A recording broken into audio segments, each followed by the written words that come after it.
Indian cricket में इस time retirements का एक तूफान आया हुआ है जिसे कहते हैं स्प्री ऑफ रिटायरमेंट्स। अश्विन गए, रोहित गए, विराट गए, रविंद्र जडेजा के जाने की बातें हो रही हैं। खैर उससे पहले मोहम्मद शामी को भी ज़बरदस्ती भेजने वाला था इंडियन मीडिया, लेकिन शामी भाई ने आगे से उनकी माँ बहन कर दी, तो उन्होंने कहा अच्छा चलो ठीक है, ये तो गुस्से में है, इसको बाद में भेजेंगे अभी। तो वहाँ पर तो वो चुप कर गए। जडेजा, जड्डू, रविंद्र जडेजा, उसके जाने की बातें हो रही हैं कि नहीं हो रही हैं। लेकिन इन सब के बीच में रविंद्र जडेजा ने टेस्ट क्रिकेट में एक ऐसा रिकॉर्ड अपने नाम पर कर लिया है कि जो बहुत ज़्यादा यूनिक है। In the history of test cricket Jadeja longest serving number 1 test allrounder बन गए हैं। पिछले 1151 1151 डेज से ये तकरीबन 3 साल का अरसा बनता है। Ravindra Jadeja constantly test cricket के नंबर 1 ऑलराउंडर हैं। एट द मोमेंट 6 तारीख को आईसीसी ने अपनी जो रैंकिंग्स हैं, रेटिंग्स हैं, उनको लास्ट अपडेट किया था।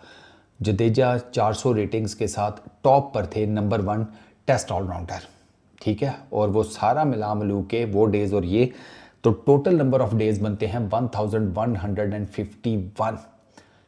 किसी दूसरे दुनिया के बड़े ऑलराउंडर के पास इतना लंबा टाइम पीरियड नहीं है कि वो नंबर 1 की स्लॉट के ऊपर बैठा रहा हो। यानी कि ये मैंने आपको बताया 3 साल बनते हैं, 1151 डेज।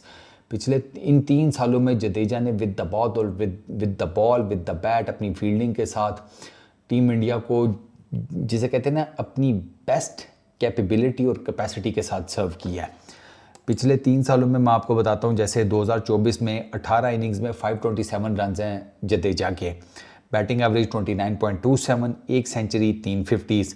2023 में उन्होंने 9 इनिंग्स खेली हैं, 281 रन हैं, वहाँ पर 35.12 की बैटिंग एवरेज है, 2 50s हैं। 2022 में चले जाएँ, 5 इनिंग्स हैं, 328 रन हैं, 82 की बैटिंग एवरेज है, 2 सेंचुरीज हैं, ठीक है। अच्छा, ये 2022 तक ऑलमोस्ट, अगर आप 2021 भी शामिल करने चले, 12 इनिंग्स में 269 रन हैं, 24.45 की बैटिंग एवरेज, 2 50s। ये विद द बैट जडेजा ने किया। विद द बॉल आते हैं, 2024 में 21 इनिंग्स, 48 विकेट्स, ठीक है, 24.29 की एवरेज। उसके बाद 2023 में 14 इनिंग्स, 33 विकेट्स, 19.39 की बॉलिंग एवरेज, ठीक है। बेस्ट 2024 में बेस्ट बॉलिंग फिगर्स हैं 10 फॉर 120, 2023 में हैं 10 फॉर 110।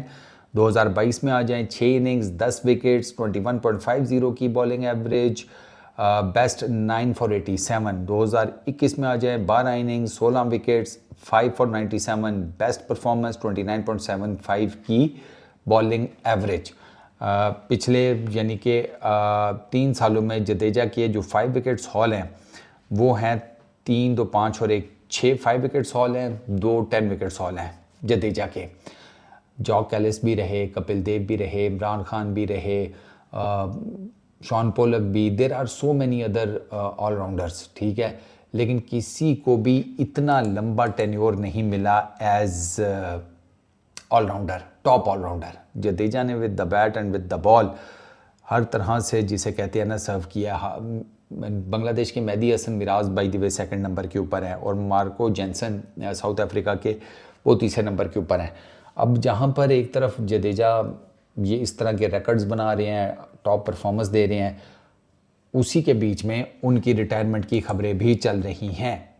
कुछ लोगों का ये ख्याल है कि हो सकता है कि उनको शायद इंग्लैंड के टूर के लिए ना शामिल किया जाए। ये मैं आपको मीडिया की रिपोर्ट्स बता रहा हूँ। एक चांस है कि शायद उनको ना रखा जाए, 36 ईयर्स की एज हो चुकी है, और इंग्लैंड के टूर के लिए शायद उनको ना सिलेक्ट किया जाए।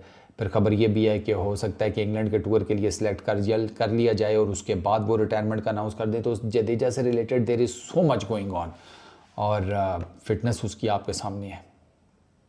अल्टीमेटली बात वही है, फिटनेस ठीक है जी सर, ठीक है, परफॉर्मेंसेस ठीक हैं सर, टॉप ऑलराउंडर है सर पिछले 3 साल से, तो प्रेशर समझ में आता है उसके ऊपर के रिटायर हो जाओ?